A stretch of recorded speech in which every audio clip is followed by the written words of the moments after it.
Suara saya terdengar jelas. Terdengar, Bu.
Baik, saya mulai dulu ya teman-teman. Sebelumnya, Assalamualaikum warahmatullahi wabarakatuh. Selamat sore semuanya. Baik, Waalaikumsalam sore Bu. oke. Teman-teman bisa sambil ngabarin ke teman lainnya juga ya, bahwa meet-nya sudah saya mulai. Oke, jadi untuk pertemuan meet hari ini, kita nanti akan membahas satu-satu kisi-kisi yang telah Ibu share ya. Di sini kalau nggak salah itu kelas 11 MIPA 4 dan MIPA 5 ya. Nanti kalau teman-teman yang kelas lain mau gabung juga dipersilahkan. Oke, kita mulai pembahasannya. Teman-teman sudah membaca kisi-kisi PTS-nya atau belum?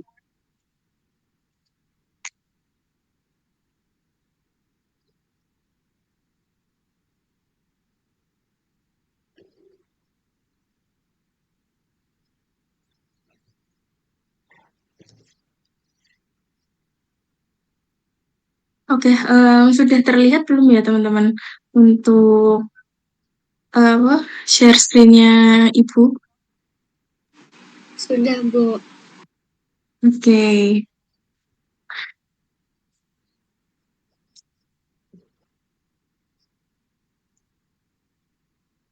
kita akan mulai dari yang nomor satu ya. Di sini ada kisi-kisinya itu peserta didik diminta untuk menentukan energi kalor yang digunakan untuk menaikkan suhu benda dan massa benda tersebut.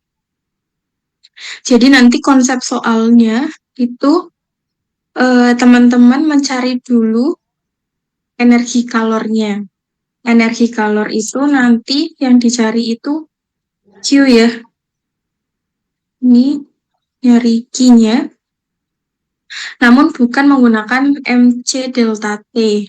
Karena nanti di nomor satu ini itu ada keterangan bahwa wadahnya itu terisolasi gitu. Nah, kemudian di situ juga ada tambahan, ada keterangan CP, mas teman-teman masih ingat CP?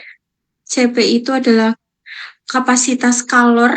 Kalau ada P-nya berarti pada saat kondisi sistem itu dibuat isobarik atau tekanannya yang tetap gitu. Nah, di situ berarti terisolasi di sini yang dimaksud adalah keadaan yang isobarik.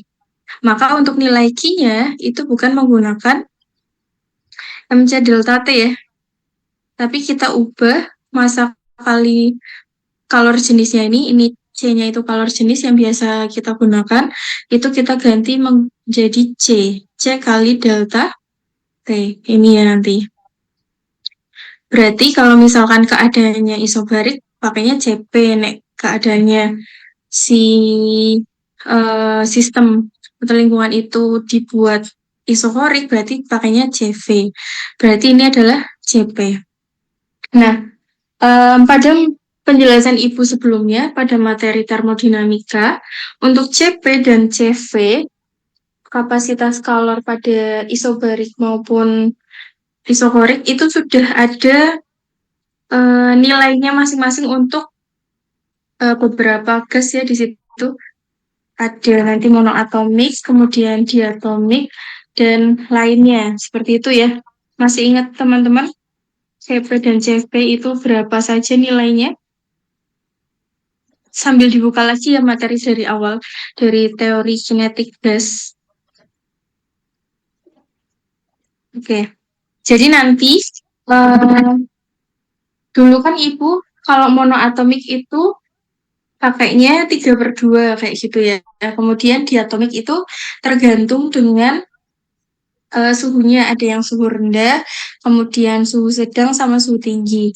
Nah, ternyata soal-soal yang dibuat oleh Ibu Sri dan Pak Surya itu ngambilnya dari buku luar yang dimana materi yang ada di beberapa buku luar yang diambil itu nilai dari CP maupun CV pada gas yang diatomik itu tidak dibedakan antar suhunya. Jadi dibuat seragam, nanti derajat kebebasannya itu 5, kayak gitu teman-teman. Gimana, Jonathan? Saya izin bertanya, Bu. Buku luarnya Mm-mm. itu buku luar negeri atau gimana ya, Bu? Iya, ada. Nanti teman-teman bisa pelajari Halide Resnik, kemudian ada lagi Giancoli, dan ada satu lagi. Nanti kalau misalkan teman-teman mau, Ibu share linknya. Sudah di-upload di Google Drive, kayak gitu ya. Nah, jadi teman-teman sambil buka lagi ya materinya, biar Ibu juga tidak menjelaskan kembali itu persamaannya dari mana. Karena kemarin kan penjabarannya juga sudah saat pembelajaran ya. Nah, nek monoatomik itu ada, sebentar, di teori kinetik gas sama termo itu kan memang banyak rumusnya gitu ya. Nek misalkan energi kinetik rata-rata, ini biar ingat kembali, itu kan untuk yang monoatomik itu 3/2 RT. 3/2 KT. Nanti kalau misalkan energi kinetik totalnya atau energi dalam itu 3/2 dikalikan dengan jumlah partikelnya NKT. Nah, ini untuk energi kinetik pada partikel gas monoatomik. Nek diatomik berarti tiganya diganti dengan 5. Kemudian kalau yang satunya lagi, yaitu apa kemarin?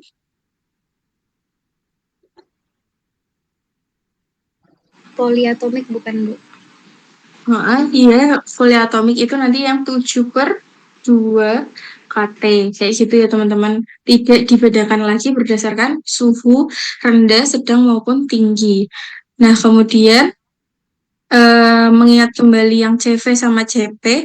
Jadi untuk CV atau kapasitas kalor pada keadaan isokorik atau volumenya tetap, itu kemarin nilainya adalah 3/2 NR ya, sudah dijabarkan. Kemudian untuk CP-nya, jadi kalau CP itu sebenarnya nilai CV ditambahkan dengan NR. Jadi kalau misalkan CV-nya si monoatomik itu 3/2 NR, berarti kan 3/2 ditambah 1 NR itu sama dengan 5/2 NR. Kayak gitu. Masih ingat nggak teman-teman? Di sini jadinya 3/2 NR plus 1 NR ya, atau 2/2 NR, jadinya jadi 5/2 NR. Ini itu CP buat CP sama CV yang monoatomik. Nah, kemudian ini berarti kalau misalkan dikalikan dengan si N-nya, N itu kan kemarin itu jumlah mol ya di sini. Ada 5/2 kali NR, ini juga 3/2 NR. Berarti sifat dari nilai kapasitas kalornya itu mencakup seluruh jumlah mol, jumlah molnya. Mencakup seluruh jumlah mol. Oke, nah nanti di soal nomor 1 itu ada tambahan keterangan. Di situ sudah dibantu ya bahwa ada keterangannya CP-nya itu pakai yang 7/2 R. Di situ ada keterangannya hanya 7/2 R. Berarti kalau 7/2 itu kan bukan monoatomik ya, tapi masuknya ke diatomik. Loh, kenapa nggak ada N-nya? Harusnya kan 7/2 NR ya, kalau misalkan kita mengikuti rumus yang kita tuliskan tadi ini sama yang ini. Jadi apabila tidak ada N ya, berarti ini untuk kapasitas kalor setiap molnya. Kalau yang tadi mencakup seluruh jumlah mol, misalkan di dalam partikel itu jumlah molnya 25 misalkan, nah yang keterangan 5/2 NR itu sudah mencakup seluruh si 25 mol. Tapi nek cuman 7/2 R, berarti kapasitas kalornya ini untuk 1 mol. Sehingga rumus di Q-nya kan di sini hanya CP kali delta T ya. Maka apabila CP-nya itu tidak ada N-nya, maka N-nya ditambahkan ke dalam rumus kalornya. Jadi N dikali dengan CP dikali dengan delta T. Nanti soal terkait dengan persamaan ini tuh keluarnya agak cukup banyak ya, sekitar 3 atau 4 itu.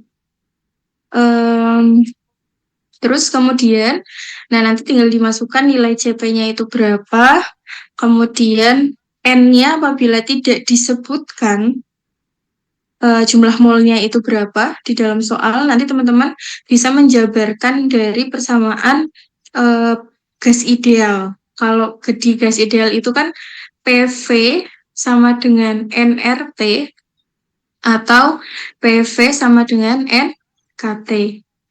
Berarti kalau kita butuhnya nilai jumlah molnya N, di sini berarti N ini diambil dari PV sama dengan nRT.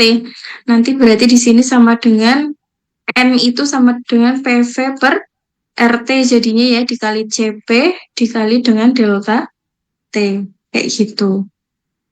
Nanti ada keterangan kenaikan suhunya. Kalau misalkan kenaikan suhunya 5 derajat Celcius misalkan, kenaikan suhu misalkan ada keterangannya 5 derajat Celcius. Maka kan kita harus satuannya Kelvin sebenarnya ya. Tapi kalau misalkan nilainya itu berupa kenaikan atau penurunan dari derajat Celcius, maka ke Kelvin juga nilainya 5. Kenapa seperti itu? Misalkan ada suhu ruangnya misalkan 27 derajat Celcius ya, terus naik 5 derajat kan jadi 32. Kalau kita ubah ke Kelvin ininya jadi 300. Kalau yang ini kan pasti jadi 305 ya. Kayak gitu. Maka untuk selisih dalam satuan Kelvin itu juga 5 Kelvin. Nanti biar mempersingkat waktu aja teman-teman, kenaikannya berarti 5 derajat Celcius ya jadi 5 Kelvin. Kayak gitu. Nah, selanjutnya nilai kalor yang sudah teman-teman cari nanti itu akan diubah menjadi bentuk energi lainnya. Di sini ada kata-kata menaikkan suhu. Menaikkan suhu tadi udah mencari Q-nya ya. Nah, selanjutnya adalah menaikkan massa benda. Berarti menaikkan massa benda atau menaikkan benda itu nanti berkaitan sama energi potensial. Nah, di sini berarti terjadi perubahan dari energi kalor menjadi energi potensial. Yaitu nanti Q-nya berapa sama dengan mGh. Nanti tergantung mencari massanya atau mencari ketinggiannya. Nek di materi kinematika itu kan perubahan yang terjadi biasanya energi potensial kemudian berubah jadi energi kinetik kayak gitu. Nah, di sini juga menerapkan hukum kekekalan energi itu, yang energi tidak dapat diciptakan maupun dimusnahkan, namun hanya bisa diubah ke bentuk lainnya. Ini salah satu penerapannya dari kalor, energi panas, jadi energi potensial. Nah, misalkan kita merebus air gitu ya, terus kita nutup pancinya, tapi airnya terus penuh ya. Kalau misalkan sudah mendidih, kan otomatis tutup pancinya itu bisa keangkat sedikit ataupun jatuh ya. Nah, di situ juga penerapan dari energi kalor ke energi potensialnya kayak gitu. Yang nomor 1 ada yang mau ditanyakan?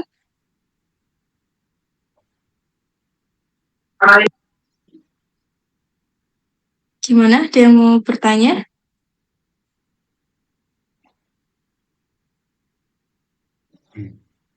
Oke, belum ada ya.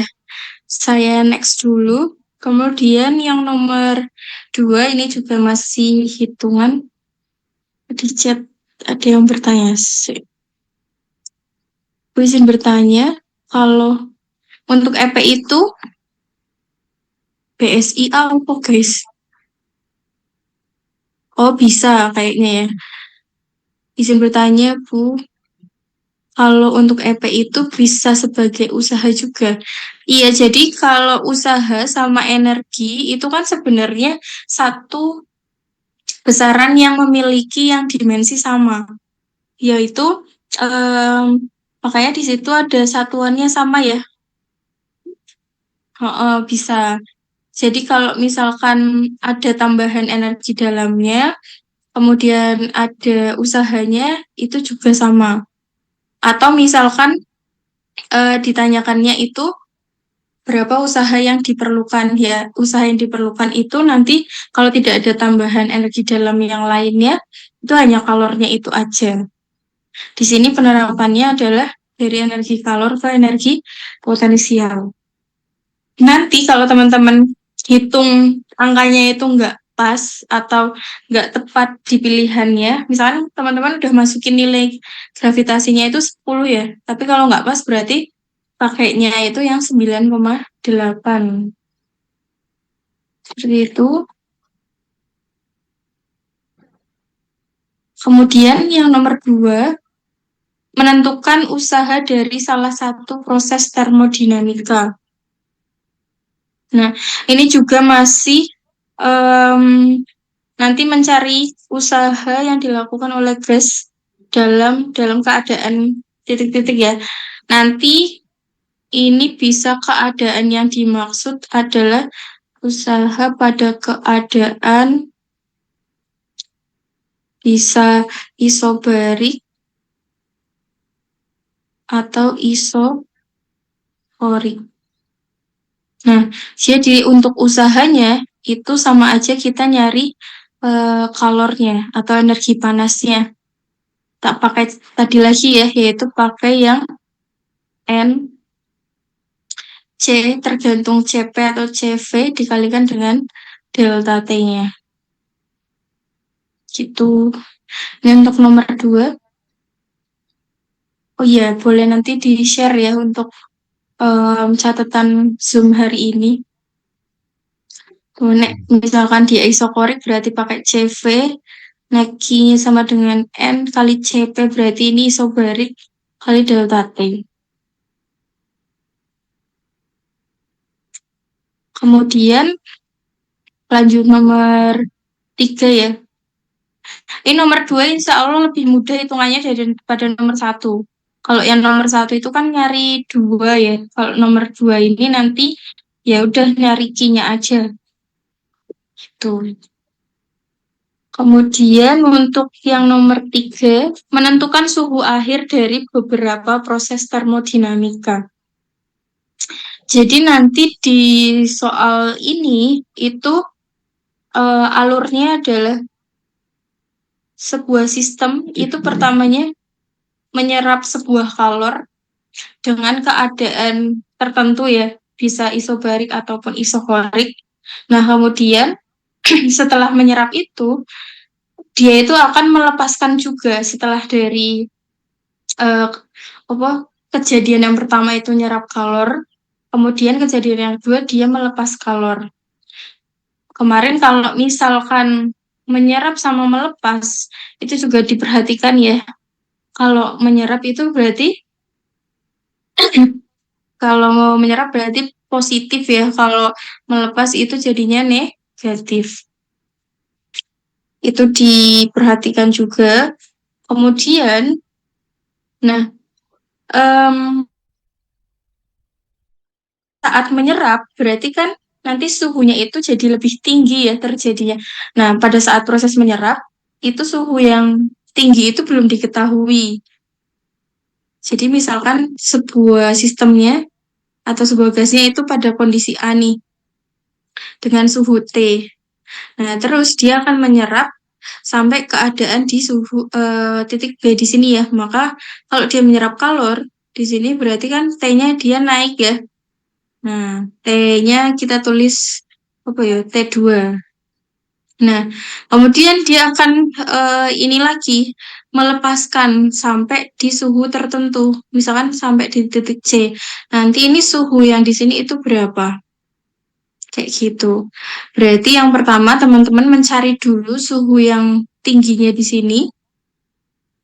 Ini ya, terus baru kamu mencari suhu yang akhirnya saat ketika kalornya itu dilepaskan. Gitu. Jadi untuk suhu awal dan suhu air ini itu tidak sama nilainya. Karena yang mempengaruhi adalah proses keadaannya.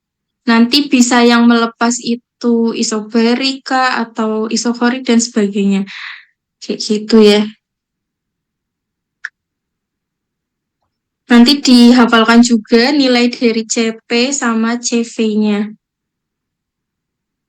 Karena kalau di beberapa soal ada yang tidak diketahui, nomor 3 ini juga tidak diketahui CP sama CV-nya.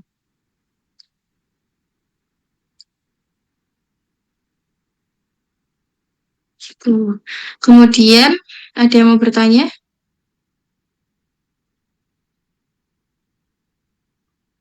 Belum ada ya? Oke, yang nomor 4 ini terkait dengan teori. Ini tuh soalnya kalau nggak salah ada di soal PM.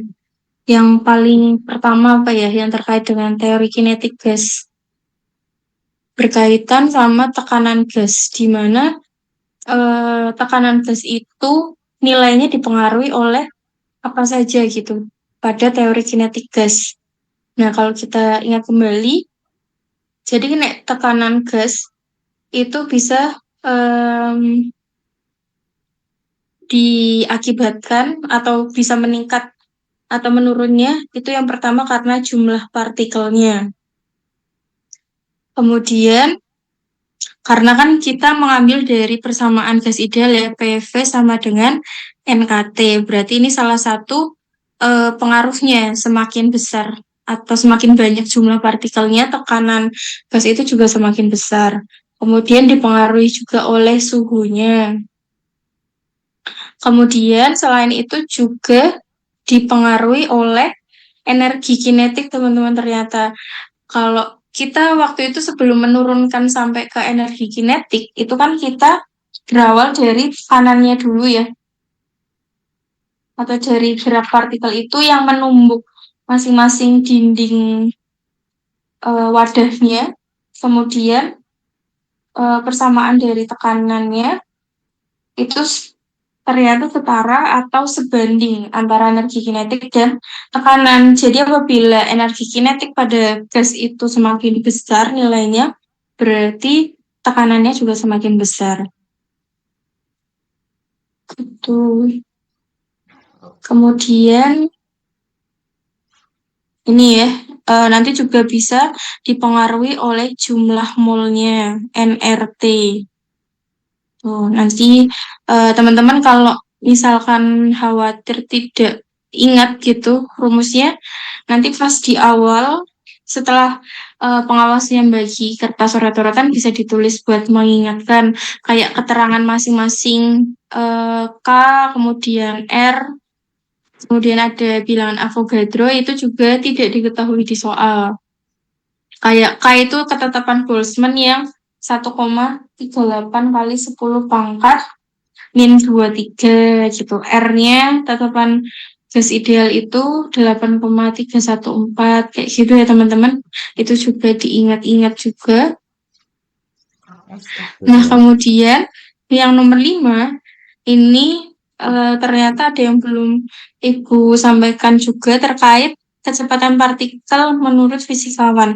Ini nanti dipelajari oleh Bapak Maxwell yang berkolaborasi dengan Bapak Boltzmann. Sebentar saya ganti share screen dulu ya.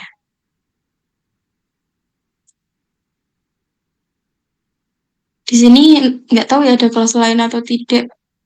Mungkin boleh dicat dari kelas mana yang dari kelas lain sudah dapat materi apa kecepatan gerak partikel yang dijelaskan oleh Maxwell Boltzmann. Ya, jadi ini untuk tambahan materinya ya. Oke.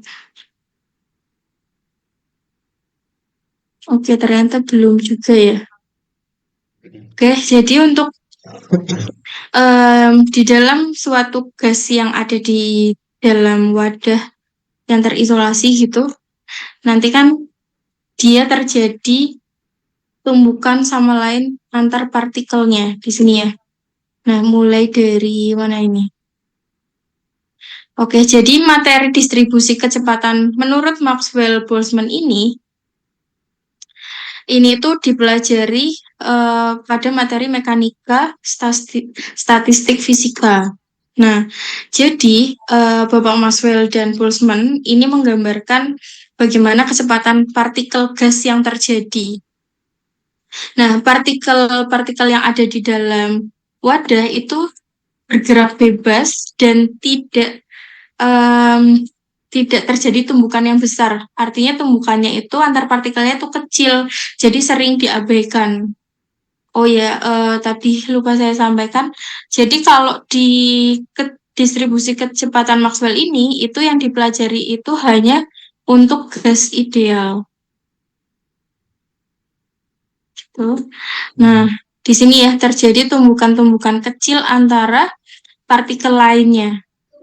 Tetapi antar partikel itu tidak ada interaksinya, jadi tidak ada massa yang mungkin bisa menempel ke partikel lainnya atau interaksi yang lainnya. Kemudian kecepatan gerak dari setiap partikelnya itu nanti akan dipengaruhi oleh temperatur yang pertama atau suhu, kemudian massa masing-masing partikel dia, dan ada tadi kecepatannya ya, jadi geraknya itu dipengaruhi oleh itu. Nah, kemudian di dalam distribusi Maxwell-Boltzmann ini, itu terjadi distribusi yang dipelajari itu ada distribusi probabilitas atau distribusi yang mungkin dalam satu gas sistem. Nek, satu gas itu kan banyak partikelnya, dan setiap partikel itu tidak semuanya memiliki kecepatan yang sama. Seperti itu. Nah, dalam teori ini nanti itu digambarkan, ini untuk persamaannya mungkin belum dipelajari di tingkat SMA ya. Nah, nanti digambarkan dalam bentuk grafik seperti ini. Misalkan di sini ada sebuah gas N2 ya. Kemudian sumbu X-nya itu adalah merupakan kecepatannya. Nek, yang sumbu Y-nya, ini F itu bukan frekuensi ya, tapi distribusi dari kecepatannya itu. Nah, bagaimana teori dari si Bapak Maxwell dan Boltzmann ini? Jadi menurut beliau, itu kalau misalkan suhunya kita naikkan, ternyata grafiknya itu lebih melebar, tapi distribusinya itu lebih rendah. Jadi untuk yang grafik lebih tinggi ini itu keterangannya pada suhu 300 Kelvin. Artinya di sini nilai distribusinya itu besar. Ibaratnya tuh gini, mungkin siapa tahu ini membantu ya. Nek misalkan pemerintah itu misalkan membagikan bansos nih, misalkan dikasihkan 1 M total bansosnya itu. Nah, nek misalkan satu paketnya itu harganya lebih murah, maka jumlah paketnya itu akan lebih banyak. Misalkan satu paketnya di budgetnya 200.000 atau ngikutin ini 300.000. 300.000 ya. Nah, pasti orang yang dapat itu akan lebih banyak daripada kalau satu paketnya kita budgetin 1 juta. itu pasti lebih sedikit. Misalkan ini jadi berapa orang berarti? Mungkin jadi berapa 100 juta, misalkan 1 juta orang ya.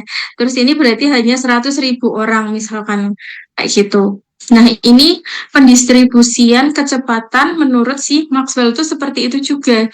Jadi apabila suhunya itu semakin tinggi, maka nanti ada satu partikel yang punya kecepatannya di sini itu tinggi.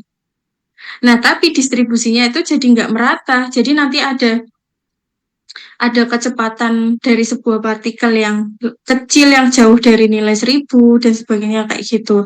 Tapi suhunya itu lebih rendah, itu malah lebih rata kecepatan antar setiap partikelnya. Artinya gap kecepatannya misalkan partikel A kecepatannya 5 meter per second. Kecepatan yang kedua misalkan 4,5, 3, 4,6 kayak gitu. Artinya saling mendekat kayak gitu. Ya, bisa ada yang bertanya nih, Bu, berarti soal yang distribusi ini baca grafik. Enggak sih, nanti enggak baca grafik, cuman kayak apa yang dijelaskan oleh Maxwell sama Boltzmann kayak gitu. Bagaimana terkait dengan kecepatan partikel yang disebutkan oleh Maxwell. Kayak gitu, teman-teman. Mungkin teman-teman semoga bisa menyerap apa yang saya jelaskan ya, karena ini udah materinya yang cukup tinggi sih. Kalau saya juga ini apa takutnya saya menyampaikan teman-teman kurang paham gitu ya terkait dengan Maxwell Boltzmann ini gitu. Nek disimpulkan semakin suhunya semakin tinggi berarti terjadi distribusinya itu semakin tidak merata gitu. Terus, nek semakin tinggi suhunya, itu nanti ada satu partikel yang atau beberapa partikel itu bisa punya suhu yang lebih tinggi di sini. Suhu tinggi yang memiliki kecepatan yang lebih tinggi. Ini kan grafiknya sampai di 1000 sini ya. Nah, sampai di sana terus. Maka pada saat grafik yang 1000 Kelvin ini, soalnya sama.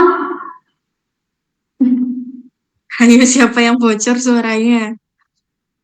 Nah, pada saat 1000 Kelvin ini, maka nanti terjadi kecepatan yang lebih tinggi juga. Begitupun nanti, misalkan 2000 Kelvin, berarti nanti grafiknya akan lebih melebar lagi, nanti di sini kayak gitu. Nah, itu pengaruh-pengaruh kecepatan menurut Maxwell Boltzmann ya. Tadi di sini dituliskan bahwa ada suhu, massa partikel, kemudian kecepatan partikel yang mempengaruhi distribusinya. Itu untuk tambahannya.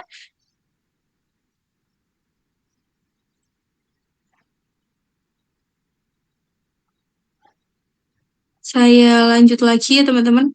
Nanti kalau ada yang mau bertanya silahkan boleh on mic atau tulis di chat ya. Oke.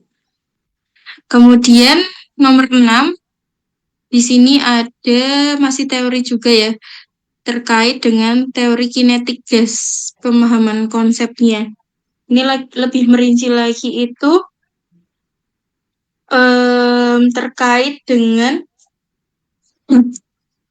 hampir sama sih ini sebenarnya kayak yang nomor 4 tadi. Bagaimana tekanan gas itu dapat meningkat atau menurun. Itu ditentukan oleh siapa saja. Gitu. Ini ya, tekanan gas. Cuman kalimatnya aja yang dibuat berbeda. Tekanan gas dipengaruhi oleh siapa saja.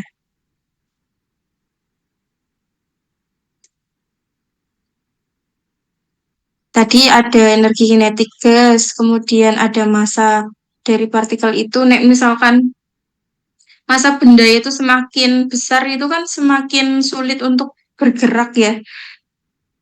Nah, maka di situ juga mempengaruhi.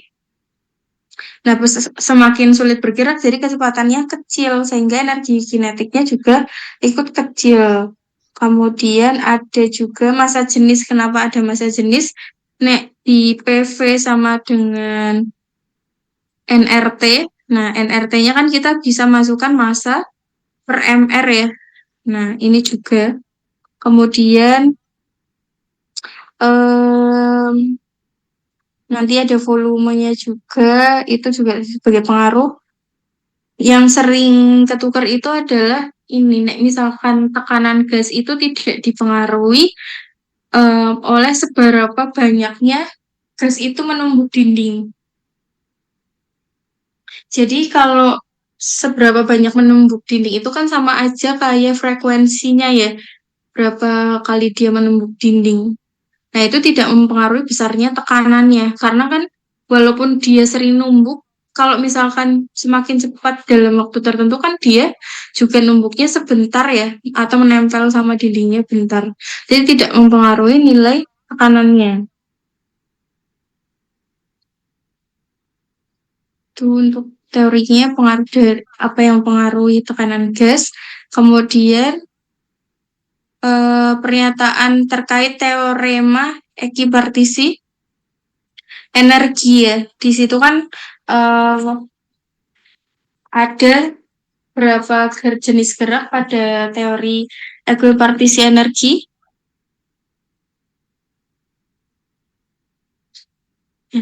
Elvira ini ya.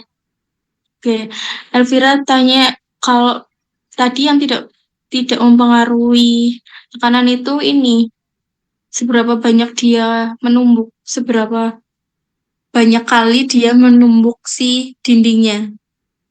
Itu yang tidak mempengaruhi tekanan. Terus kemudian oke, betul ada 3 jenis gerak ya di dalam teori ekuipartisi energi, yaitu ada translasi, kemudian rotasi sama vibrasi.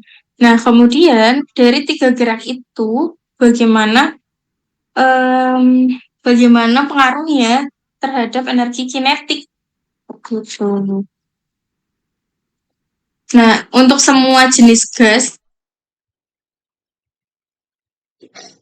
ada kebebasan yang sama ya. Tadi kalau monoatomik itu 3, diatomik 5, sama poliatomik itu 7. Tergantung dengan masing-masing gasnya itu hanya bisa melakukan gerak apa saja gitu.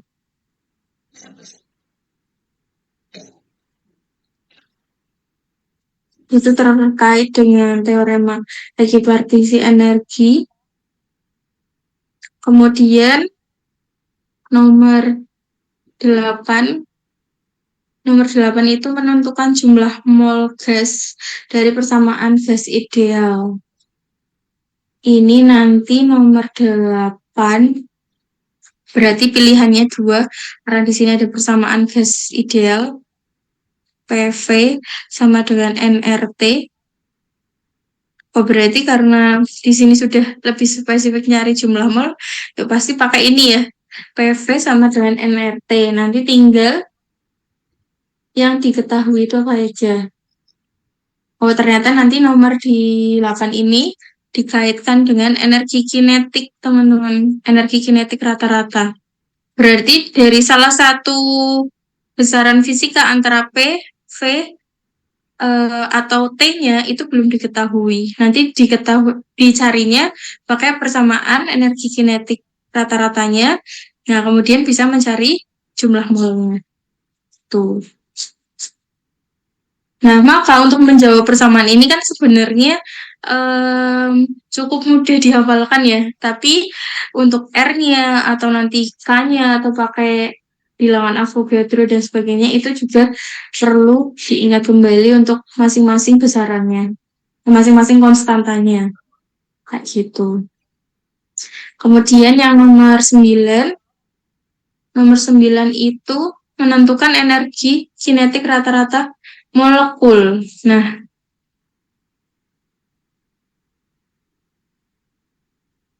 oke, sebentar.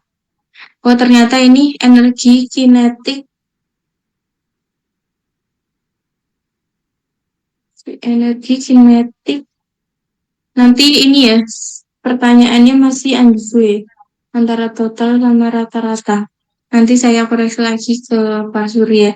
Sini ada kinetik rata-rata, berarti kalau energi kinetik rata-rata itu hanya F per 2 derajat kebebasannya, nanti termasuk gas opo dikalikan dengan KT. Kalau misalkan energi kinetik total yang ditanyakan, berarti ini jadinya F per 2 NKT. NKT itu sama dengan PV ya, jadi F per 2 kali PV. Nah, misalkan ini yang diketahui. Karena dari persamaan gas ideal, PV sama dengan NKT. Kemudian nomor 10,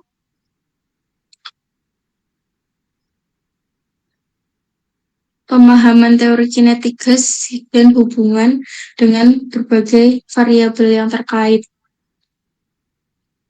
Nah, secara umumnya, di teori kinetik gas, kalau kita ambil kesimpulan kan yang sering disebutkan variabelnya itu ada 3 ya, ada P, V, sama T. Nah, nanti ini itu hubungannya bagaimana? Mungkin teman-teman bisa mengingat kembali hukum Boyle-Gay-Lussac ya. Hukum Boyle, terus ada Carlos, ada Boyle-Gay-Lussac. Itu diingat kembali bagaimana hubungannya. Kemudian nomor 11 menjelaskan jenis-jenis energi kinetik, rotasi, translasi, dan vibrasi. Nah, di nomor ini itu tipenya hampir kayak soal bahasa Indonesia. Teman-teman kan sebenarnya sudah tahu ya, energi kinetik itu, energi rotasi itu disebabkan karena gerak yang sifatnya melingkar ya. Translasi itu yang lurus, vibrasi itu yang dia ini seperti pegas, seperti itu. Nah, nanti teman-teman itu perlu diperhatikan. Sebenarnya kaitan energi kinetik dengan gerak-gerak rotasi, translasi ini itu apa? Ini itu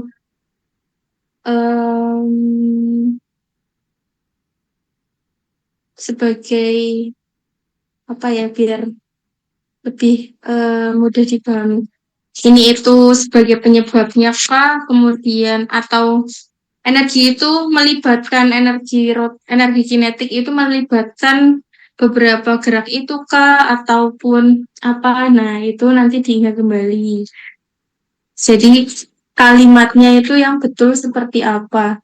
Energi kinetik sebenarnya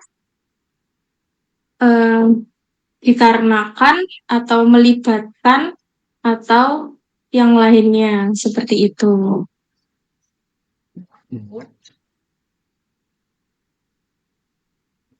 Nomor 12, aplikasi dan kolaborasi antara efisiensi mesin Carnot dan hukum 1 termodinamika terkait dengan kalor. Ini nanti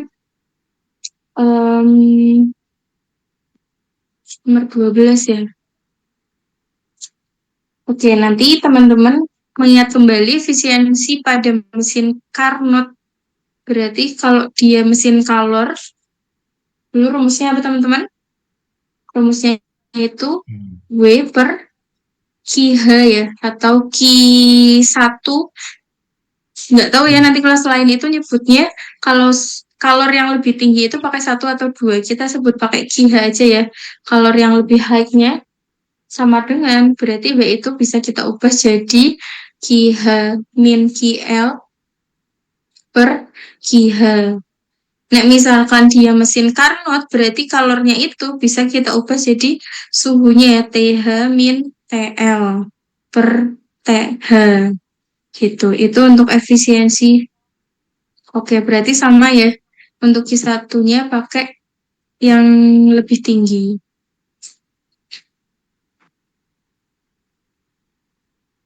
Ada yang mau ditanyakan dulu? Nah, nanti ini di kaitannya itu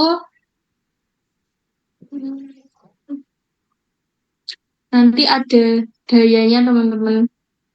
Ada dayanya juga ya. Berarti nek daya itu rumusnya energi atau usaha per waktu. Berarti bisa disimpulkan daya itu nek di soal tidak selalu disebutkan secara gamblangnya langsung daya gitu juga enggak. Jadi daya itu bisa disebut karena dia W per T, jadi bisa disebut sebagai laju energi. Karena di sini adalah setiap waktunya itu berapa energinya. Gitu.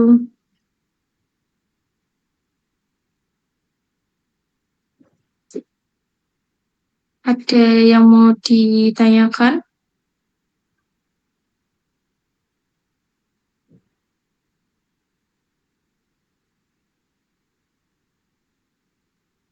Kemudian nah ini nomor 13 juga ada dayanya ya. Nomor 13 itu nanti bukan efisiensi yang dimaksud itu bukan efisiensi di mesin kalor ya, tapi efisiensi di mesin pendingin. Berarti nek efisiensi mesin pendingin kan biasanya pakai koefisien performasi ya. Nek KP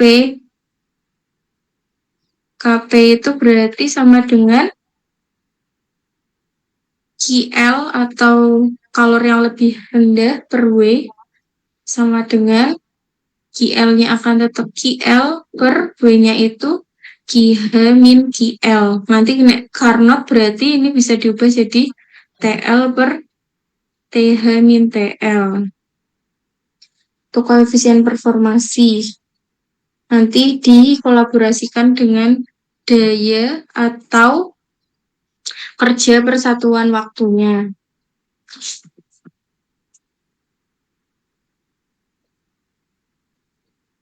Kemudian nomor 14, ini menurut Ibu yang paling mudah. Nek teman-teman nggak teliti, eman-eman sih ini. Untuk yang nomor 14, karena ini itu hanya menerapkan benar-benar cuma pakai rumus hukum termodinamika 1. Yaitu nek termodinamika 1 itu kan Q sama dengan delta U plus W. Nah, tapi kan kemarin ada masing-masing keterangannya ya.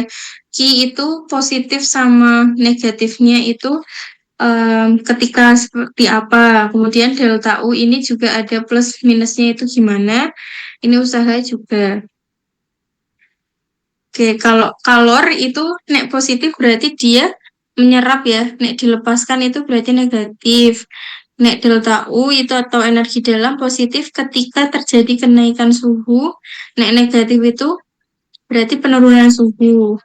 Kalau W itu nek plus berarti sistem yang melakukan kerja, negatif itu yang dilakukan kerjanya.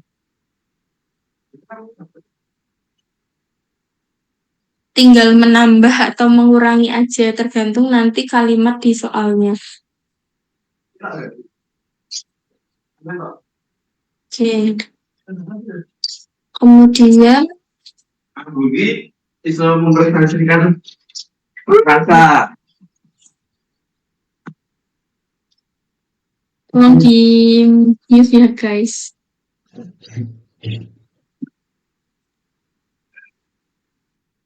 Oke, kita lanjut lagi. Nomor 15. Nomor 15 terkait dengan pemahaman konsep hukum satu termodinamika. Nomor 15. Nomor 15 berarti sama menggunakan persamaan tadi ya, tinggal nanti penjabaran di teorinya. Kemudian untuk yang nomor 16, oh ini ternyata pemahaman konsep termodinamika pertama dihubungkan dengan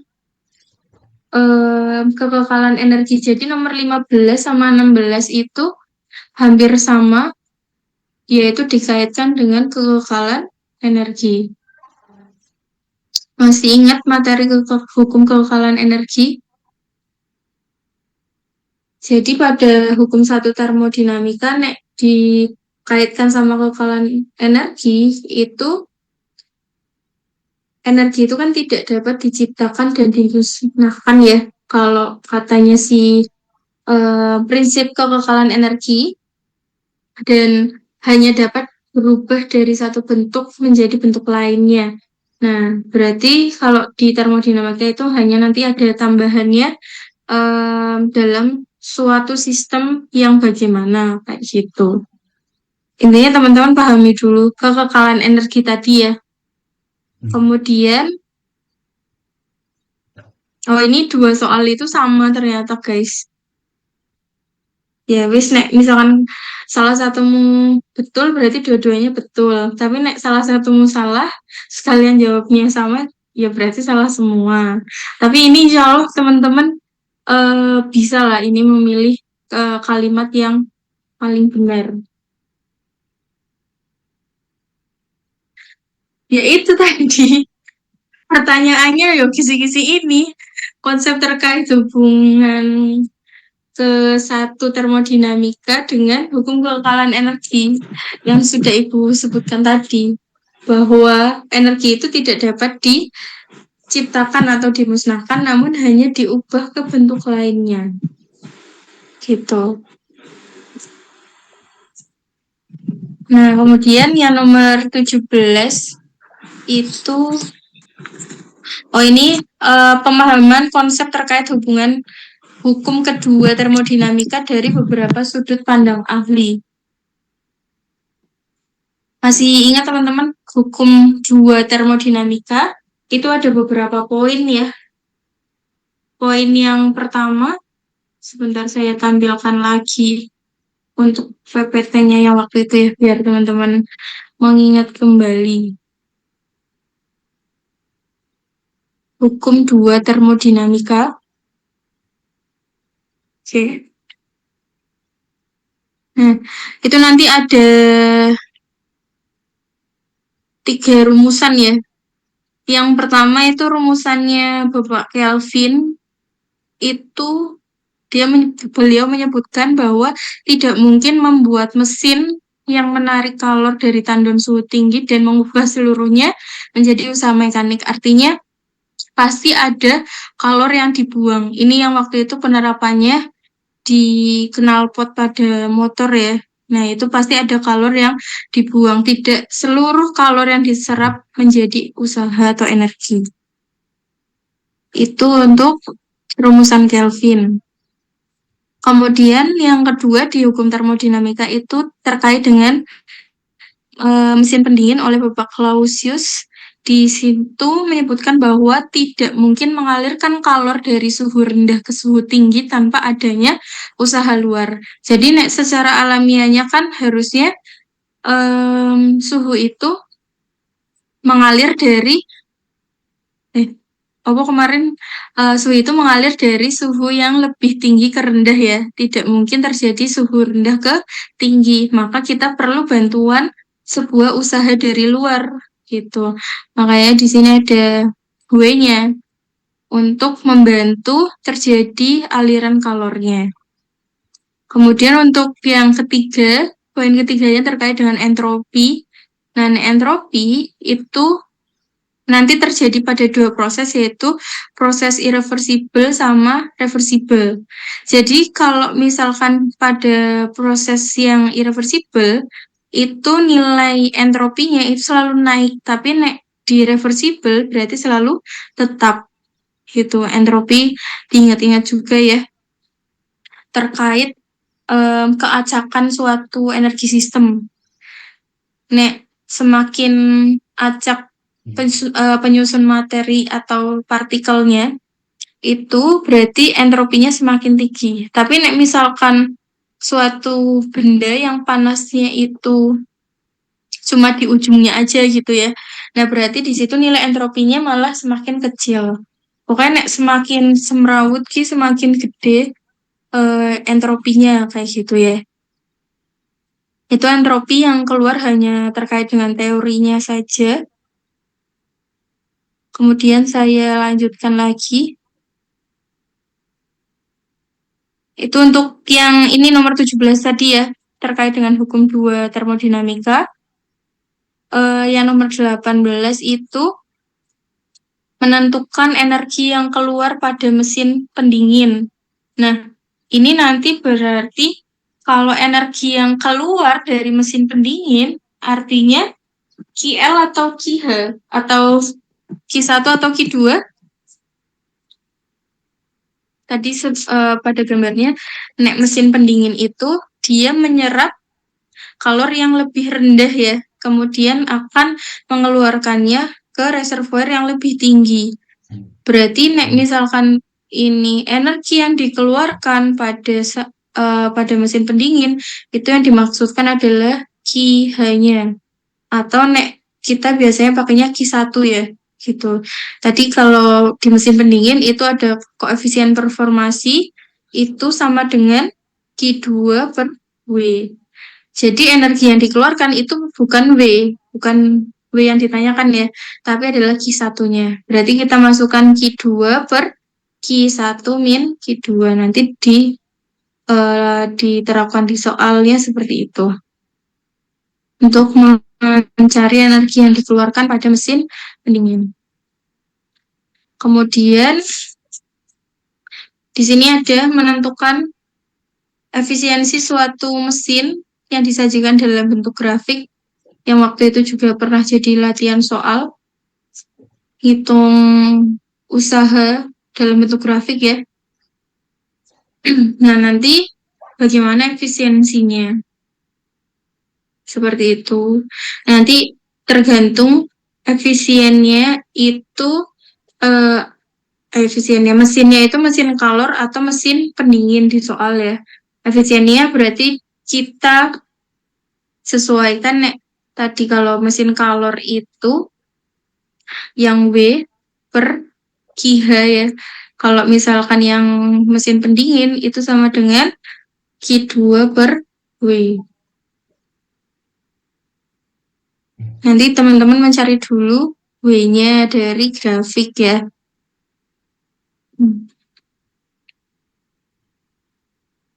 Kemudian nomor 20, pemahaman konsep terkait hukum kedua yang mempengaruhi efisiensi mesin kalor. Oh, berarti kalau misalkan nih ada kata-kata hubungan hukum kedua termodinamika dengan efisiensi kalor, berarti nanti opsinya ya ada dua ya. Tinggal nanti tergantung mesinnya, mesin Carnot atau mesin panas atau mesin kalor atau mesin pendingin. Di dalam hukum kedua termodinamika itu kan disebutkan bahwa hubungannya sama efisiensi ya. Tidak ada efisiensi suatu mesin itu nilai efisiennya lebih tinggi dari mesin Carnot.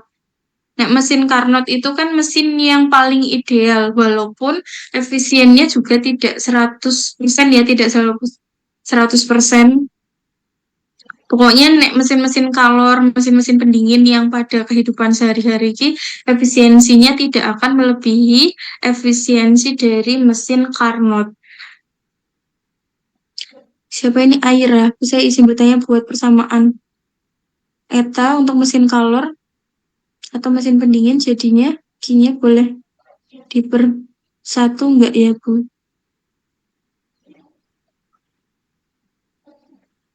Maksudnya gimana ya? Untuk mesin kalor Saya gimana ya? Bu. Gimana Kan Aira? kalau di catatan rumus yang kayak itu kan yang mesin kalor misalnya yang gambar taling itu Bu eta sama dengan W per Q1. Nah, nanti kan sama dengan dijabarin jadi Q1 min Q2 per Q1 gitu kan, Bu. Nah, itu jadinya buat etanya itu boleh eta sama dengan 1 per Q2 1 min Q2 per Q1 atau tetap harus pakai yang tadi, Bu? Jadi nggak boleh dipersatuin, ya nggak boleh dikasih satunya itu. Oh, nah ini boleh karena ini Q1 per Q1 jadinya 1. Nah, ini min Q2 per Q1. Tapi nah yang ini itu kan kalau kita jabarkan Q2 W-nya itu Q1 min Q2. Iya kan? Nah, ini yang penyebutnya itu yang yang pengurangannya. Jadi tidak boleh satuin, walaupun mungkin ini Q2 sama Q2 ya, tapi itu enggak diperbolehkan untuk dipisah karena penyebutnya yang pengurangan. Seperti itu, Aira. Baik, terima kasih Bu Ade. Oke, kemudian, nah ini kita move on dari TKG dan termo ya. Kita ke gelombang. Nanti yang di gelombang ada 10 nomor. Kalau tadi TKG dan termo itu 20 nomor. Yang nomor 21 terkait dengan pemahaman konsep terkait gelombang stasioner ujung terikat pada alat musik petik ya. Oke. Nah, ini juga soal teori. Jadi teman-teman nanti memahami lagi sebenarnya gelombang stasioner itu intinya apa ngono. Jadi gelombang stasioner kan berarti ada gelombang datang dan gelombang pantul ya. Nah, di stasioner kemarin yang nilainya itu berubah-ubah adalah nilai amplitudonya.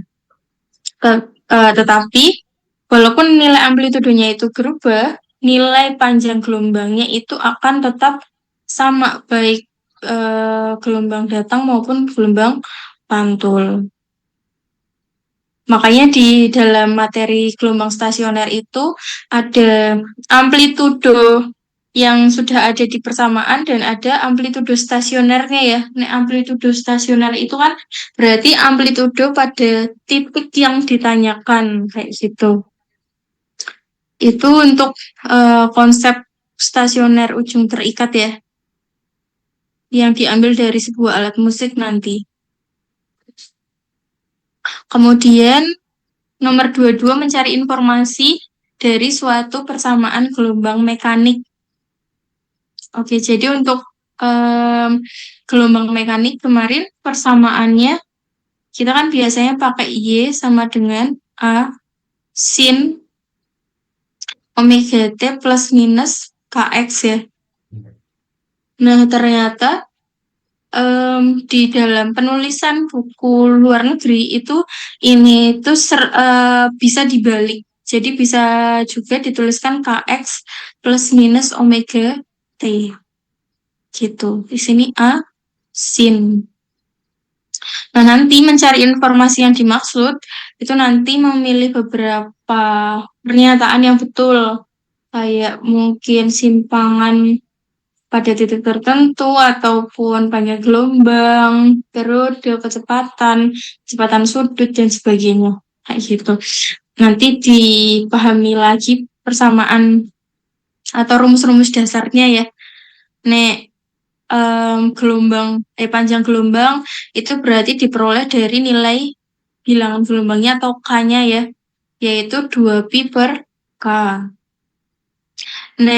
Omega itu nanti berhubungan sama frekuensi ataupun dengan periode. Kemudian ini di gelombang mekanik itu A-nya di sini itu bukan 2A ya. Nah, yang di gelombang stasioner nanti kan 2A. Jadi angka yang ada di depan sini harus kita bagi 2 dulu untuk menjadi amplitudonya. Itu. Kemudian biasanya juga ini yang terlewat ya, kecepatan itu juga bisa diambil dari persamaan omega per K. Ini kalau misalkan tidak biar lebih cepat mencari cepat lambat itu sama dengan kecepatan sudut per bilangan gelombangnya atau per K. Kemudian untuk pemahaman konsep dari penerapan gelombang mekanik dalam fenomena sehari-hari. Sebentar, ada yang tanya? Oh ya, kalau buat gelombang itu berjalan ke kanan atau ke kiri berarti dipengaruhi yang omega T atau KX ya Bu, soalnya kan bisa dibalik. Oke, jadi untuk yang tanda di sini itu seperti keterangan yang sebelumnya. Kalau misalkan dia itu ke kanan berarti negatif, kalau ke kiri berarti positif, sama aja seperti itu.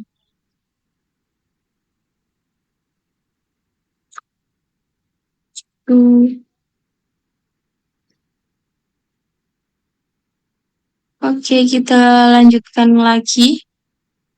Ini ya yang fenomena konsep. Nanti ada studi case-nya itu berkaitan sama bunyi. Bunyi itu kan memang termasuk contoh dari gelombang mekanik karena butuh medium untuk merambatnya, yaitu butuh udara. Nah, kalau bunyi itu termasuk transversal atau longitudinal. Yang mekanik itu kan ada dua ya, ada yang transversal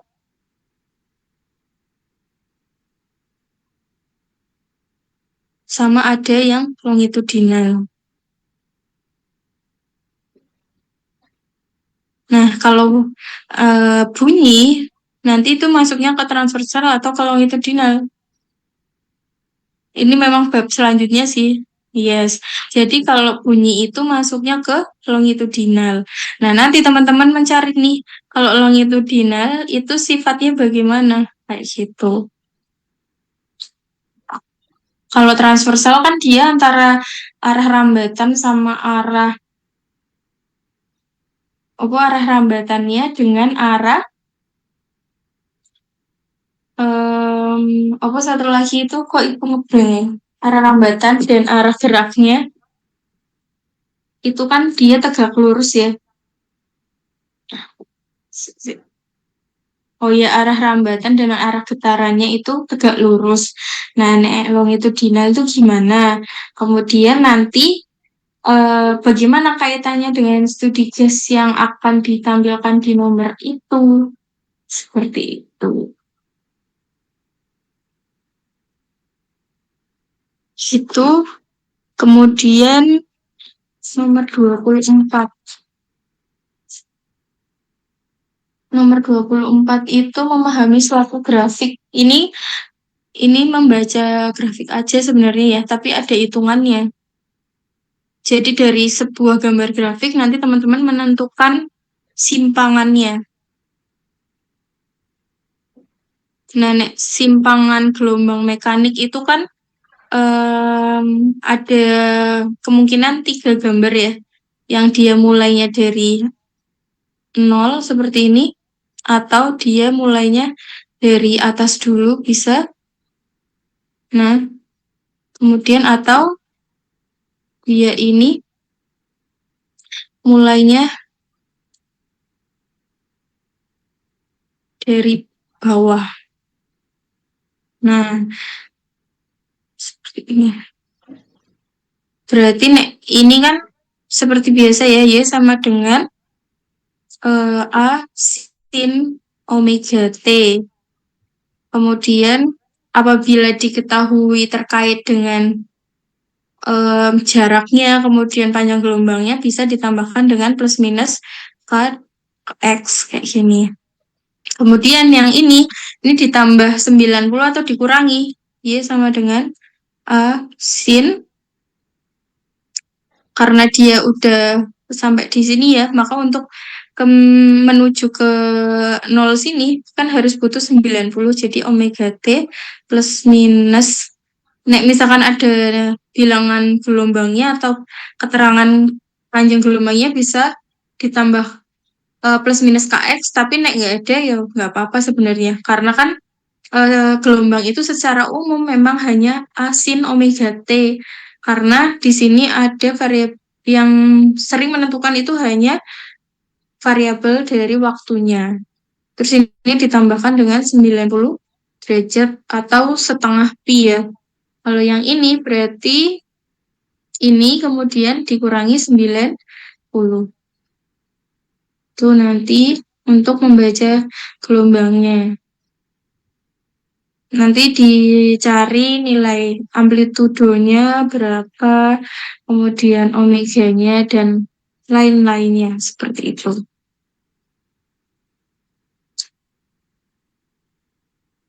Kemudian yang nomor 25,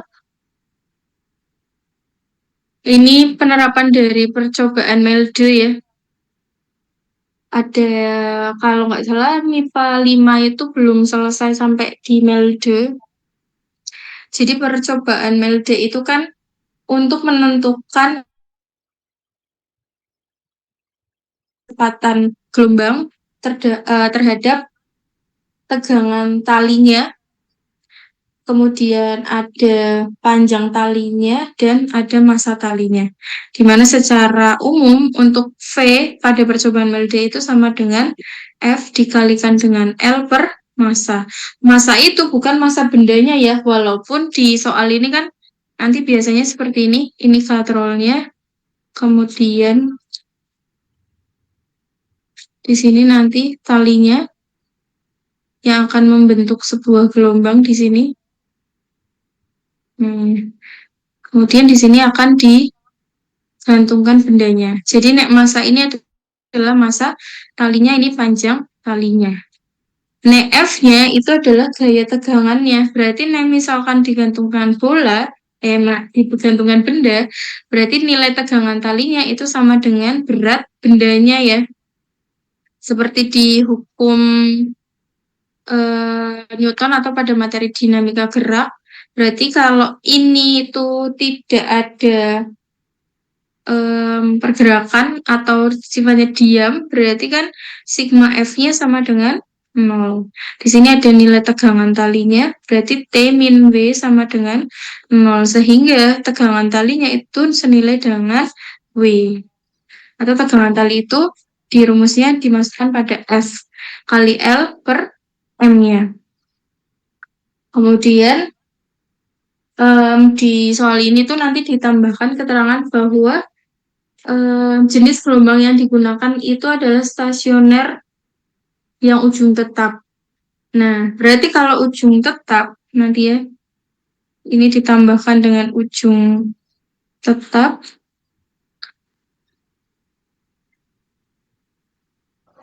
Ini agak, ini ya, dikoreksi bukan gelombang mekanik. Bukan gelombang mekanik, kira gelombang mekanik, tapi bukan gelombang yang berjalan gitu, sorry. Nah, ini nanti menentukan persamaannya. Kalau misalkan dia ujung tetap, berarti kan persamaan simpangannya Y sama dengan 2A, Nek di ujung tetap itu sin KX, kemudian cos omega T.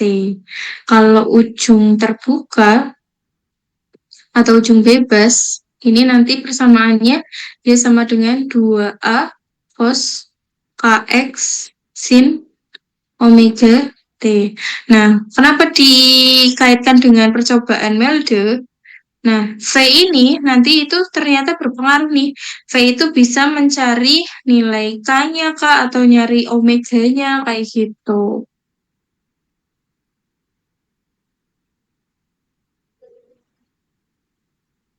Nggak ada inersi lagi ya guys, cuman ini aja nambahin kelas 11.5 tuh belum dapat materi Melde, tapi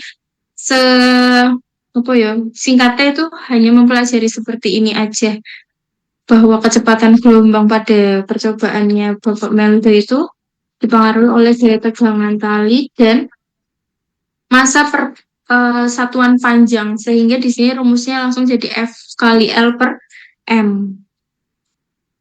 Gitu. Itu nanti buat persamaan pada gelombang.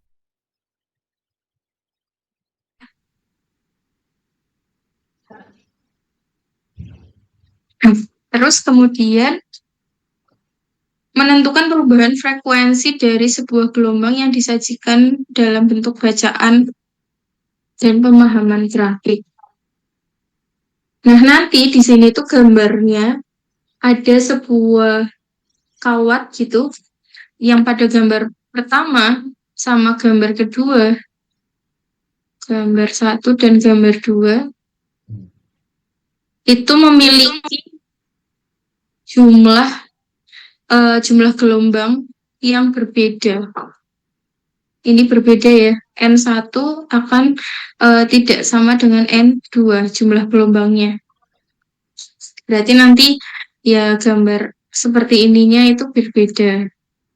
Di soal ini itu nanti gelombangnya stasioner ya. Nanti silahkan diamati gelombang stasionernya yang bebas atau yang terikat. Nah, misalkan terjadi perubahan N ya, tentunya kan frekuensinya berubah tuh.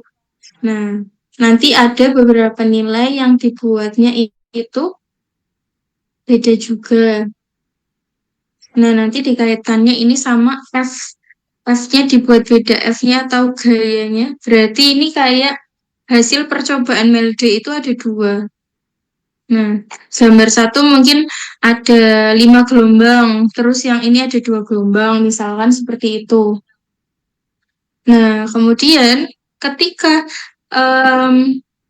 si bendanya itu diubah juga, atau masa bendanya diubah, kan jadi nilai tegangannya berubah ya.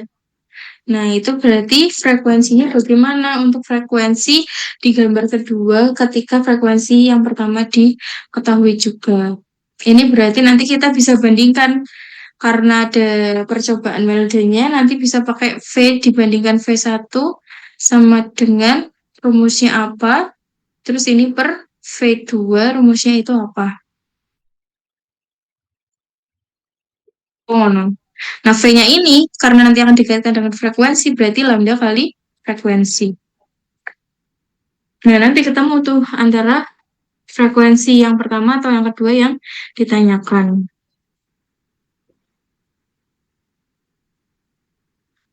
Oke, ini yang nomor 2, 7 ya. Teman-teman sudah masuk materi penurunan rumus belum? Ini, turunan di matematika. Sudah pernah dapat turunan di matematika?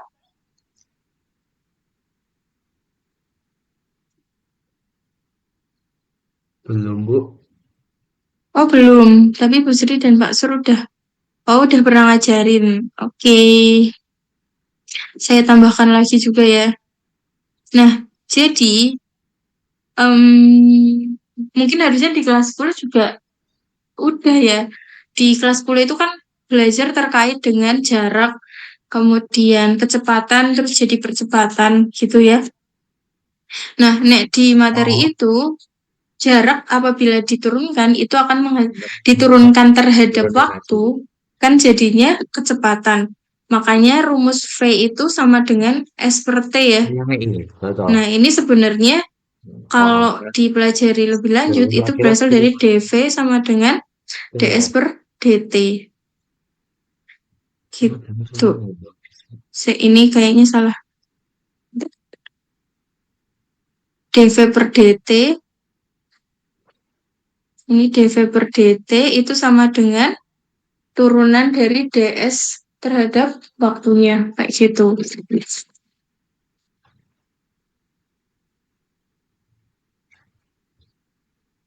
Tapi ini salah, nggak ada D-nya. Pokoknya kecepatan itu merupakan hasil turunan dari jarak.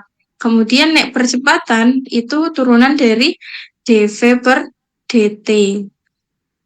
Tuh.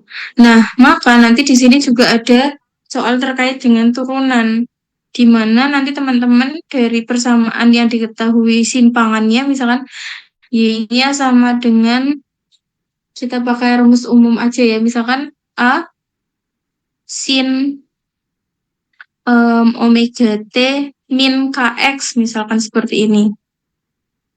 Atau kita mengikuti yang ini aja, seperti buku luar juga dia Kx min omega T, misalkan seperti ini ya. Nah, nanti itu yang ditanyakan adalah persamaan kecepatannya. Berarti kalau misalkan mau mencari kecepatannya, itu turunan dari dy per dt-nya ya, atau turunan dari simpangannya terhadap waktunya. Berarti ini kita masukkan dA sin Kx min omega T terhadap waktunya. Nah, turunannya berarti di sini A-nya akan tetap A ya, karena tidak mengandung variabel omega T. Kemudian sin-nya, ini ketika kita turunkan, sin itu turunannya berapa berarti?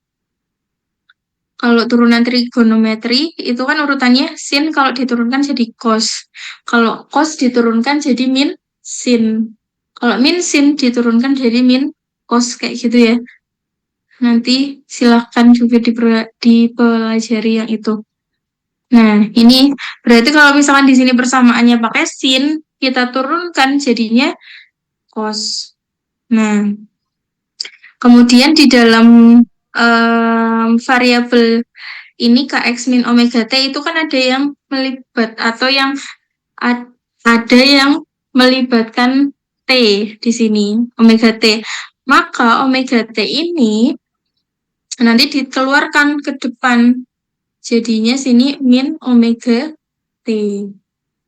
Terus ini tetap ditulis kx min omega t. Kalau nggak salah itu rumus di matematikanya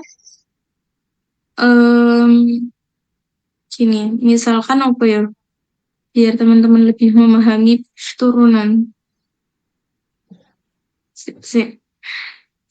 Sin x misalkan diturunkan terhadap dx kayak gini, maka x-nya ini kan diturunkan terhadap x nih, x-nya keluar, x, sin-nya diturunkan jadi cos x gitu. Ini turunannya. Tapi nek misalkan ini sin kayak tadi ya, sin t min x gitu per dx, berarti yang keluar hanya min x-nya ini ya, jadi min x terus cos t min x gitu. Ini untuk turunan dari dari contoh-contoh trigonometri ya. Ada yang mau ditanyakan dulu terkait dengan turunan?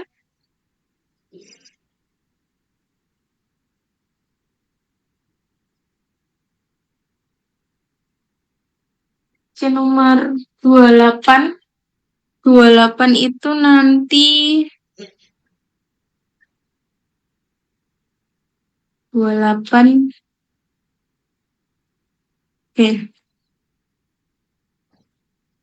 Mungkin kalau di kelas ibu itu sering menggambarkan bahwa ujung bebas itu digambarkan ujungnya seperti ini ya ujungnya. Nah, kemarin di video yang di pad itu, ujung bebas itu kan berarti di si ujungnya tidak terikat kencang ya, maka dia bisa turun dan naik. Maka kalau misalkan gelombangnya itu pas kita hentikan itu pada posisi seperti ini, itu juga bisa disebut sebagai ujung yang bebas. Karena maksud dari bebasnya itu ini adalah ujung talinya, bukan dari gambarnya dia terbuka. Jadi nanti ada gelombang stasioner, tapi stasioner ujung bebas, gambarnya itu seperti ini ya. Nah, nanti tinggal teman-teman dicari simpul dan perutnya. Artinya kalau misalkan gambarnya seperti ini, rumus yang sudah kita cari perut sama simpul yang waktu itu tidak berlaku pada gambar ini ya, karena ibu waktu itu kan nulis sinnya di sini, sini perut 1, kemudian sini simpul 1, perut 2, dan seterusnya. Maka untuk yang ini nanti silakan teman-teman dicari kembali. Nah ini berarti mulainya dari simpul 1, sini perut 1, simpul 2. Nah, gambarnya itu nanti bukan tertulis simpul sama perut ya, tapi notes sama antinodes-nya. Di mana antinodes-nya itu sebagai perut, ini disebutnya sebagai antinodes. Nah, misalkan yang simpulnya itu sebutannya adalah nodesnya. Gitu.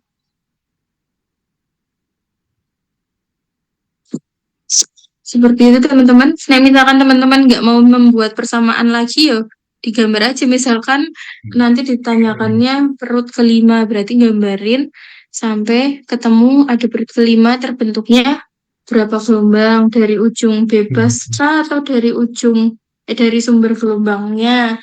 Itu juga beda ya, diperhatikan lagi dari ujung bebas atau sumber getarannya. Kemudian yang nomor 29 itu juga sama, nanti mencari seperti itu. perut sama simpulnya. Nanti tinggal diperhatikan diperhatikan persamaannya itu gelombangnya opo. Yang nomor 30 itu menentukan persamaan yang terkait dengan ujung terikat. Jadi teman-teman nanti yang ditanyakan persamaannya, di mana ujung terikat tadi Y sama dengan 2A sin KX cos omega T. Balik nggak itu? Iya, betul ya. Nek, di ujung terikat yang sin KX cos omega T. Kalau ujung terbuka, yang cos KX sin omega T. Tuh, nanti tinggal dicari dulu amplitudenya berapa, K-nya itu berapa, kemudian kecepatan sudutnya berapa. Seperti itu.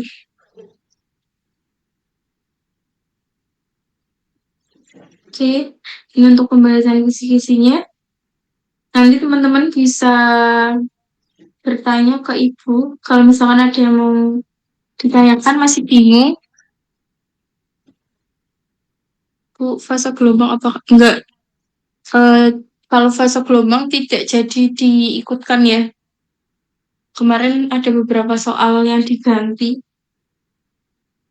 Yang keluar insya Allah hanya seperti ini. Oke. Kemudian nanti teman-teman bisa ini saling Bu Adi, apakah tetapan Laplace keluar? Tidak. Kemarin mau keluar kan teman-teman. Tapi karena ketetapan Laplace itu nilainya ada komanya dan di rumus itu kan pangkat ya. Nek pangkat 1,4 gitu. Nah, kan teman-teman juga membutuhkan alat bantu untuk menghitungnya. Jadi setelah dipertimbangkan tidak ada ketetapan Laplace. Izin meminta file coret-coretan. Siap, guys. Nanti saya share di GC teman-teman ya. Tidak ada rumus len kan, Bu? Insya Allah nggak ada, guys.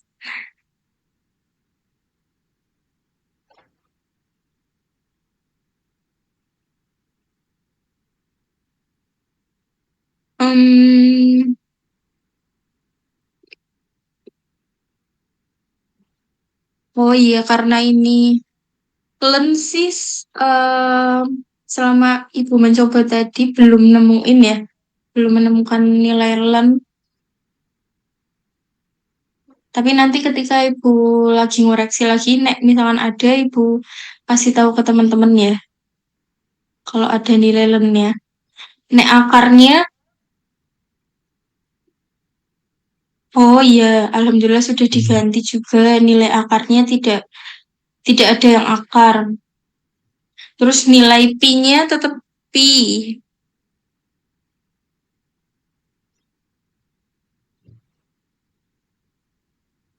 Berarti nggak apa gitu. Bu Ade, saya masih bingung membedakan konsep translasi, rotasi, dan vibrasi. Oh, yang waktu itu ya. Nek, translasi, konsep kan 3 gerak itu yang mempengaruhi rumus dari energi kinetik ya. Nek misalkan monoatomik itu hanya mengalami 3 gerak. Gerak translasinya itu ada 3. Sebentar saya akan tambahkan di sini. Nek monoatomik dia itu sifatnya hanya ada 3 derajat kebebasannya karena berasal dari yang kita pelajari kan wadahnya itu 3 dimensi ya. Nah, jadi gerak translasinya itu ada 3 di sini sehingga masing-masing geraknya kan setengah KT. Sini setengah KT, ini juga sama ya. Nah, maka kalau kita jumlahkan jadinya 3/2 KT. Ini tuh translasi disebabkan karena gerak yang sifatnya lurus gitu. Kemudian nek rotasi itu kan nanti berputar ya. Nek diputar di semua sumbu itu hanya ada dua aja, ada dua gerakan yang rotasi, vibrasinya itu jadi nanti dua juga. Tapi kalau diatomik itu hanya 5 gerakan, 3 gerakan translasi ditambah 2 gerakan rotasi, jadinya 5/2 kT. Nek poliatomik itu 7 gerakan ya, vibrasinya ada 2, 7/2 kT.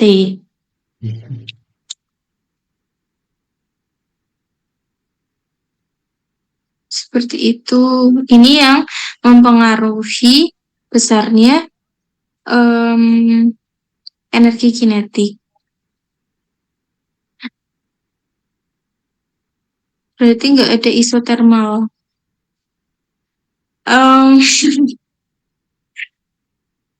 Bentar ya.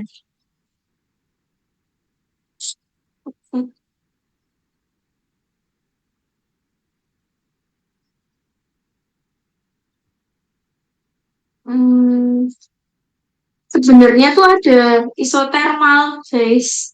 Tapi itu di dalam grafik gitu loh.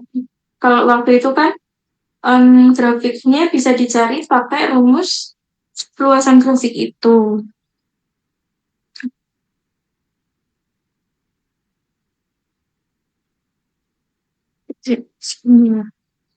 Jadi kayaknya nggak ada lennya, guys.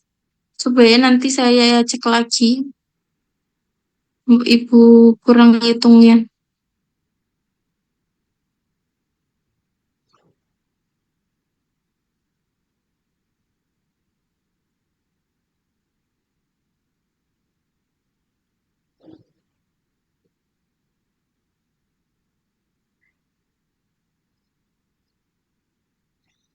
Halo Bu, Iya, gimana?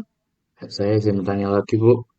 Mm-mm. Soal-soalnya itu bakal kebanyakan dari buku luar negeri apa enggak ya Bu? Kebanyakan apa beberapa? Iya. Kebanyakan. Mm-mm. Diambil dari buku luar. Oke Bu, terima kasih. Oke.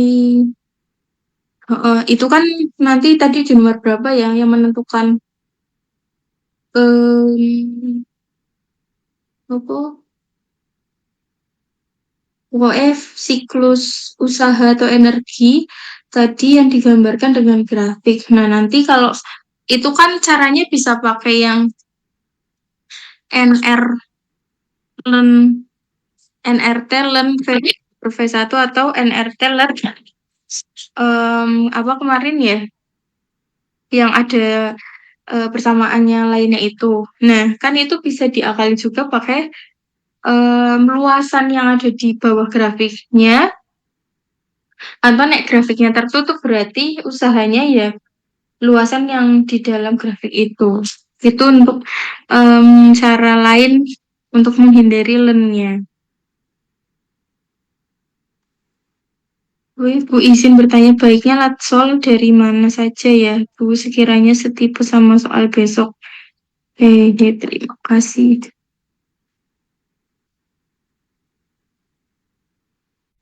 Nek yang sebenarnya tuh nggak jauh dari beberapa latihan yang Ibu berikan. Kayak Ibu kan sering yang di gelombang itu mencari persamaan, kemudian cari letak perut sama simpul, kayak gitu. Itu juga mirip-mirip teman-teman. Karena soal tipe PTS tahun ini alhamdulillah lebih mudah. Sebenarnya banyak yang di atas KKM sih menurut Ibu. Kalau teman-teman itu apa ya dari awal tidak pasrah kayak gitu juga ya wis lah besok asal menebak saja teman-teman mau usaha lagi itu apa ya nilainya tuh bisa tinggi gitu teman-teman karena ya nggak yang sesulit kemarin jadi jangan apa ya jangan ke-trigger dulu karena pas semester 1 itu soalnya tidak masuk logika. Nah, insya Allah di PTS ini tuh lebih mudah. Jadi teman-teman mohon silakan belajar. Nah, nanti biar bisa untuk mengerjakannya. Kayak sebenarnya misalkan teman-teman baca soal nih, terus sebenarnya nih teman-teman bisa ngerasa bisa, wah aku nih sebenarnya bisa soal ini tapi rumusnya lupa, itu lebih sakit hati kan teman-teman, daripada kita nggak bisa ngerjain tapi ya memang kita nggak tahu rumusnya. Tapi kalau misalkan kita di hadapan soal kita nggak bisa ngerjain tapi seharusnya bisa dan ingat rumusnya, kan itu lebih menyakitkan ya. Nah, makanya teman-teman nanti silakan dipersiapkan kembali. Bu izin bertanya, cara menghindari lem tadi gimana Nggi selain luas? Kan grafik itu tipenya ada, nek grafiknya tertutup atau misalkan siklus A ke B, terus B ke C, C ke A, membentuk segitiga misalkan, kembali lagi ke titik awalnya, itu kan grafik yang tertutup ya. Berarti kita bisa nyari usahanya luas dari grafik itu, bentuknya segitiga kah atau trapesium kah gitu. Tapi nek misalkan grafiknya itu terbuka, misalkan hanya bentuk garisnya aja, garis miring aja, itu bisa pakai luasan yang ada di bawah garis itu. Sebentar, saya tampilkan ya. Tampilkan kembali tadi. Oke. Nah, misalkan saya gambarkan. Misalkan di sini ada grafik yang biasanya kan dari A ke B, terus ke sini, terus kembali lagi. Nah, ini grafik tertutup ya. Berarti untuk usaha totalnya kan, berarti tinggal nyari luasannya aja. Nah, nek usahanya yang grafik terbuka, misalkan hanya sini sampai di, terus apa lagi ya? Ini, terus ke atas misalkan. Nek ke atas kan biasanya ini isokorik ya, atau volumenya tetap, berarti usahanya kan 0. Berarti ya kita sama aja nyari cuman dari A sini sampai B. Bisa kamu pakai rumus usaha atau kamu mencari luasan yang ada di bawah grafik ini. Nek berarti nek sifatnya miring, cuman miring tok gitu ya. Misalkan dari P1 sini P2, kok R, sini P2, terus dari sini V1, sini V2. Misalkan titiknya gimana? Ini misalkan kayak gini ya. Nah, misalkan kayak gini prosesnya. Dari titik A, sini ke titik B. Berarti nanti untuk usahanya itu bisa luasan yang ada di bawahnya sini. Nah, gitu.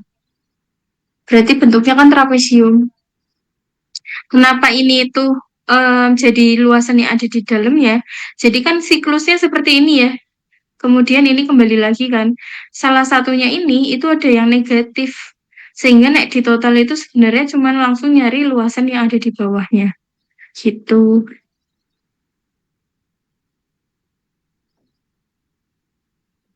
Mesinnya itu tidak spesifik disebutkan apa sih, cuma mesin kalor atau mesin pendingin kayak gitu.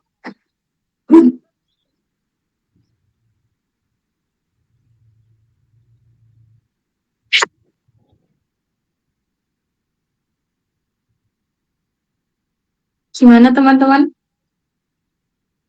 Ada yang mau ditanyakan lagi?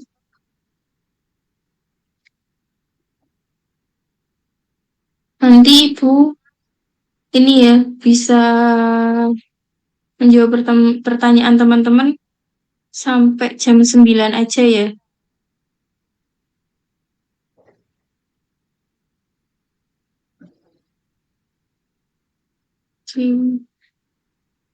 Kalau belum ada yang mau ditanyakan lagi,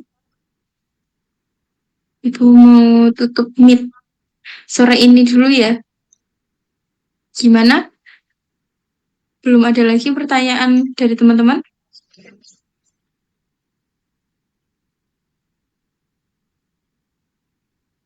Oke.